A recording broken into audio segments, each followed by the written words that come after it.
Que é uma hipótese que as pessoas têm que compreender. Eu não descarto, mas ela é o plano Z da finança transnacional. Olha só, Fernando, o Romero botar aqui na tela. Ele falou o seguinte, ó, Rômulo, tão inteligente nas suas análises, obrigado, Romero, parece ignorar que Lula e o PT, essa crítica em geral vem do pessoal aí da esquerda mais à esquerda, revolucionária e tal, inclusive, ela, já contei, o meu sogro, falecido recentemente, ele era aí comunista, abrigou pessoas aí perseguidas durante a ditadura, alguém que até terminou sendo assassinado hoje em dia, nome de rua, no Rio de Janeiro.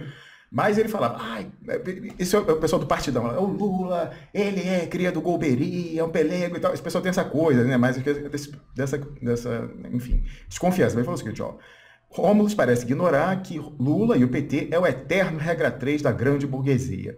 Se tiver serventia, como em 2002, 2006, 2010 e até em 2014, não esqueça que parte das elites apoiou Dilma até o PT ficar completamente desmoralizado na classe trabalhadora, eles estão no jogo. Se não tiver função na luta de classes, como em 2018, são descartados Lula e PT como laranja chupada.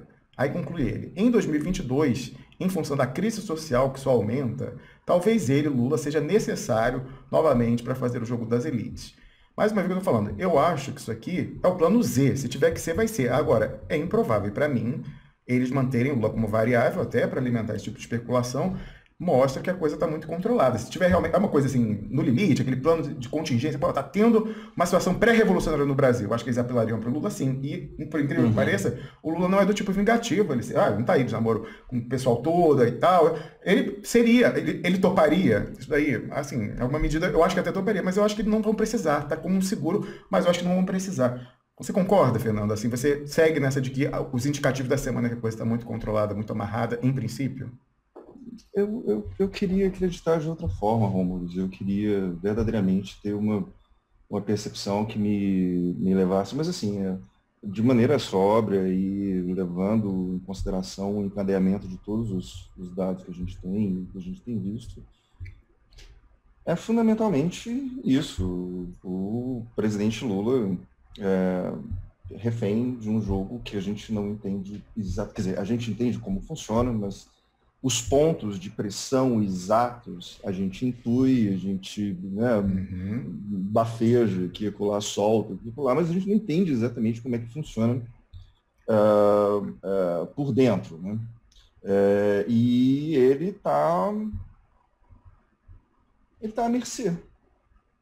Ele continua a mercê. Eu acho que ontem, inclusive, eu continuei escutando toda a narrativa. Depois que terminou a sessão de julgamento, eu estava escutando pelo órgão de comunicação lá do nosso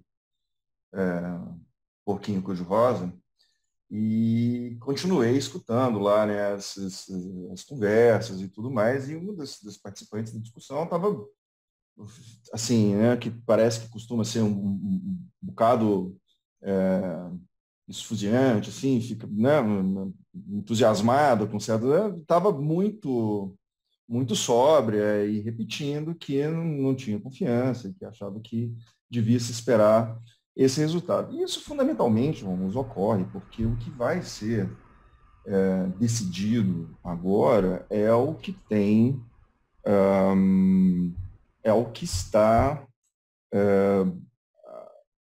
atrelado basicamente à pretensão do agravo da defesa do presidente Lula. Tem a ver com a definição dos efeitos da decisão do Fachin. Então, agora você. Então, o que me leva a acreditar, o que me leva a crer que essa decisão da suspeição, também da segunda turma, sobre a suspeição, vai ficar restrita ao caso do triplex? Porque você tem uma situação de uma antinomia que já está dada, certo? O pleno não vai se declarar, não se declarou, né, competente aí para ser instância revisora da segunda turma. O pleno não é instância revisora. Isso é o mais simples de compreender nesse caso. E você já tem aí uma decisão tomada no caso da suspeição. Essa decisão já foi tomada. Logo, não caberia aí ao pleno reformá-la de maneira nenhuma, não há que se falar nisso aí. Mas os efeitos, veja, e ontem, o que foi que aconteceu? Nós tivemos a manutenção dos termos do voto do Fachin, e nos termos do voto do Fachin há a perda do objeto. Por que a questão da perda do objeto acabou não sendo, a questão da suspeição não foi colocada ontem? Porque justamente ela está mais atinente a essa segunda parte da decisão. O que se definiu foi o Supremo, o Pleno não tem competência, o Pleno não tem competência para decidir a revisão, né, da segunda turma, e nesse caso, o agravo lá da PGR, né, caiu e foi mantida a decisão do Fachin. Agora a questão é em que termos essa decisão vai ser mantida. É essa segunda parte aí que a gente vai ver o desdobramento agora, e que, no meu entendimento, justamente aí eu volto ao ponto, justamente porque nós fomos levados a uma situação de antinomia. A decisão da segunda turma foi tomada. Como essa decisão de incompetência foi tomada muito extemporaneamente, você falou logo no começo da sua primeira fala aí, dessa extemporaneidade, o que nos leva, inclusive, a supor, né, quais teriam sido as razões de se tirar esse troço da... Se bem que tem lá a hipótese de salvar, né, o Moro da suspeição. Não sei em que medida isso se sustenta ainda agora, mas não sei se foi hipótese nossa aqui de trabalho, de que teria sido tirado da cartola isso aí para tentar afastar o Moro, né? Afastar a suspeição, a questão que não foi possível. Todo mundo sabe, aí a decisão da suspeição foi atravessada e foi tomada.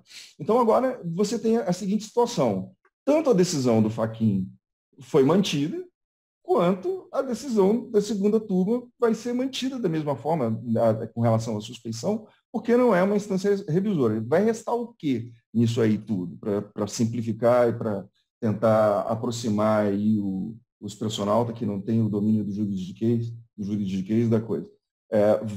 Vai gerar uma situação em que você vai ter que definir até onde vai a decisão de suspeição e até onde vai a decisão da incompetência.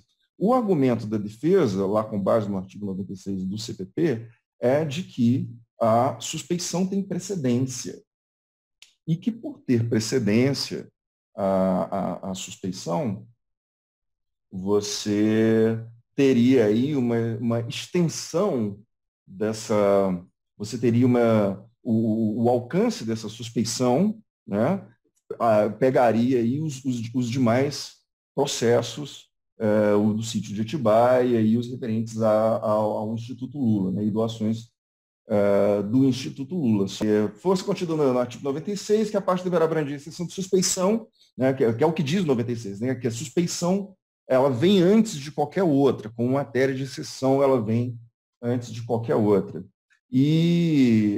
Mas ele argumenta o seguinte, que essa regra, ela ela esbarra na lógica interna do direito, que é formal, de que a incompetência do juízo é que deve preceder qualquer decisão do processo, porque ela tem a ver ali com competência jurisdicional. Se o juiz não tem competência jurisdicional, por que razão que ele atuaria no caso? Então, essa é uma regra que tem a tendência de ser afirmada, inclusive em face do problema do acúmulo de processos que sobrecarregam as cortes, né? Então, você tem aí essa afirmação da prejudicialidade das questões processuais como um fato que possibilita, inclusive, esse desafogamento do judiciário. Então, o que ele coloca que seria a razão dessa precedência? Qual que seria a razão de ser dessa norma, né, da precedência? Seria o fato de que o juiz suspeito estaria impedido de apreciar a sua própria competência, pois se suspeito ele suspeita seria a afirmação de competência dele, né? O suspeito não poderia afirmar ali, por exemplo, que ele é competente. Agora, se ele é incompetente, obviamente, essa regra não teria nenhum efeito, porque se ele se declara incompetente, você não teria que julgar a suspeição antes. O efeito da incompetência seria suficiente para definir isso. Por que o problema se coloca aqui? O problema se coloca, mais uma vez, por conta do momento em que a decisão foi tomada. O momento em que o ministro Edson Fachin resolveu tirar aí da cartola esse problema da incompetência e colocar a julgamento, né? E, obviamente, o resultado que se obteve a partir disso aí. Porque não tivesse sido assim, é pacífico o entendimento. Agora, da forma que a coisa tomou, da maneira que a coisa foi colocada, você tem aí, obviamente, um prejuízo para um prejuízo para a defesa, certo? Muito evidente, porque a decisão da incompetência, tendo essa precedência lógica aí, que se confirma na jurisprudência dos tribunais superiores, ela teria o efeito de manter os atos processuais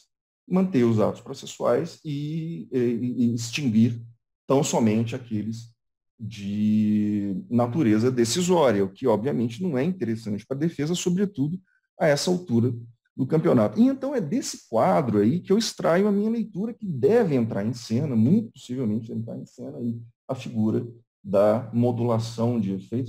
Vai se falar em algum momento, acredito, que em algum momento aí desse troço vai ser levantado isso, vai se falar em modulação de efeitos para a gente poder ter alguma racionalidade nessa decisão e que, obviamente, vai corroborar justamente o quadro que a gente está desenhando aqui em relação a essa situação. E é isso, Romulo.